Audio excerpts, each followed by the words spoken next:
Coach on the road, once again, take you behind the scenes with the MLB stars of the game. And I got the man here, TP. I'm going to let him introduce himself to my audience. What's up, man? I'm Pham. Tommy, where you from? Vegas, born and raised. Vegas. What you know about the Chi?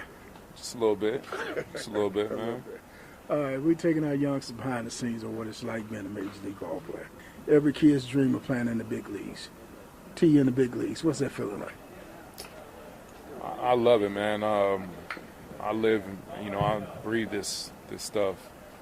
At the same time, it's hard work. It's a lot of hard work, but at the end of the day, I wouldn't want to do anything else. You say it's hard work. A lot of kids watch you guys, think you guys get drafted, and the next day you're in the big leagues. No, not so quite. It's a tough process, but if you make it out, what we call the minor league trenches and into the promised land, it could be a beautiful thing. Now, I coached Lucario, who played in the big leagues when I was coaching high school ball. He called it the jungle. Yeah, some would say that that's a fair nickname for it. It's hard at the same time, but if you work to establish yourself to bring consistency, this could be a really nice place. But at the end of the day, you are in a battle with the team on the other side of that dugout, and they're out to take what we call your lunch money. And there's 780 players on the Major League roster in any given season, and you just so happen to be in that 780 elite club. Yeah, man. Hopefully, I could stretch out a few more years, like I would like to, and enjoy retirement. Would you know what retirement was? After playing this game all these years, would you know what to do with yourself? I really wouldn't, because like I said, this is all I know. I live and breathe this, so hopefully I won't have to think about that too soon. So, when I was coaching, we'd be on the road, we'd get back to the hotel, the guys turn on ESPN and watch them down moments. You go on the road, go back home and turn on the TV and look for T on there.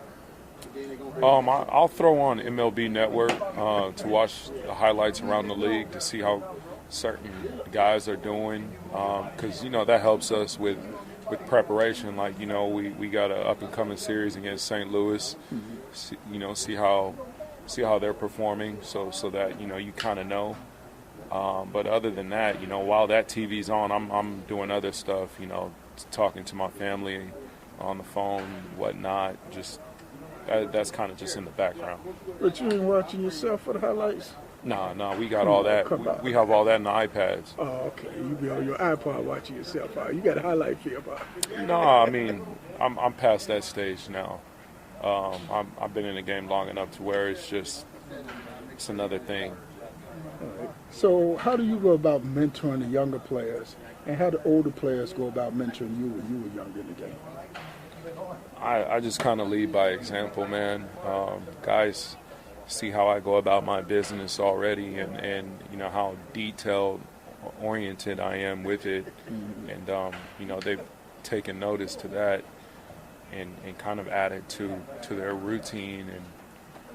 And the best thing you could do is go out there and lead by example rather than run your mouth. So I saw that. I was fortunate enough to see guys like Yadier Molina and Adam Wainwright be those examples for me. So, I just remember how they went about their business, the career that they had, and the success that they had. And I saw from them, like, all right, this is what you need to do to be a successful big leaguer and get some time in this game.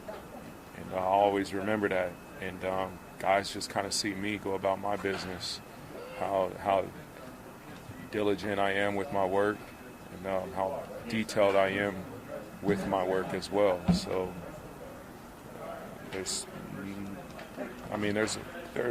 other guys that do the same thing, man. But we're a dying breed. All right, last question. Let me take you back. I'm gonna put your thinking cap on.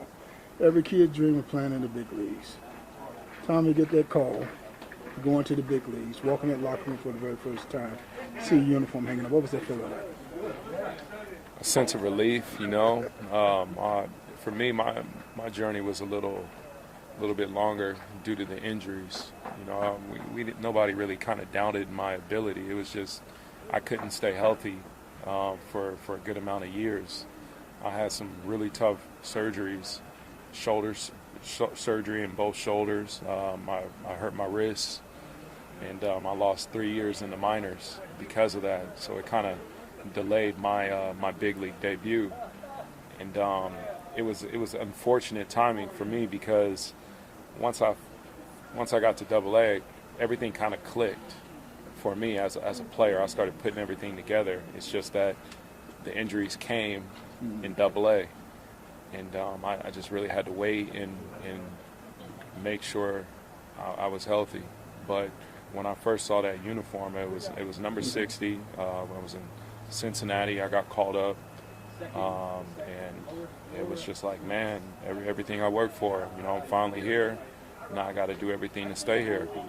Then seeing guys that, you know, I watched on TV and grew up idolizing.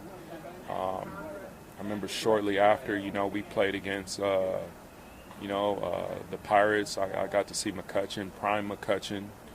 You know, that was big for me because, you know, in the upper minors, he was a guy that I wanted my game to, you know, I felt like he was a speed power guy, and I was a speed power guy. Carlos Gomez, another guy in Milwaukee, speed power guy. I was blessed, lucky enough to watch these guys play in person and see how they do it. So it's a lot of mixed emotions, man. Coach with the man. Appreciate it. Thanks a lot. Notice of open baseball tryouts. Independent Baseball League, a league of our own, looking for players, 60 spots to fill. For registration information, 205-264-1468 or www.aleagueofourown247.com. A League of Our Own, 205-264-1468 or www.aleagueofourown247.com.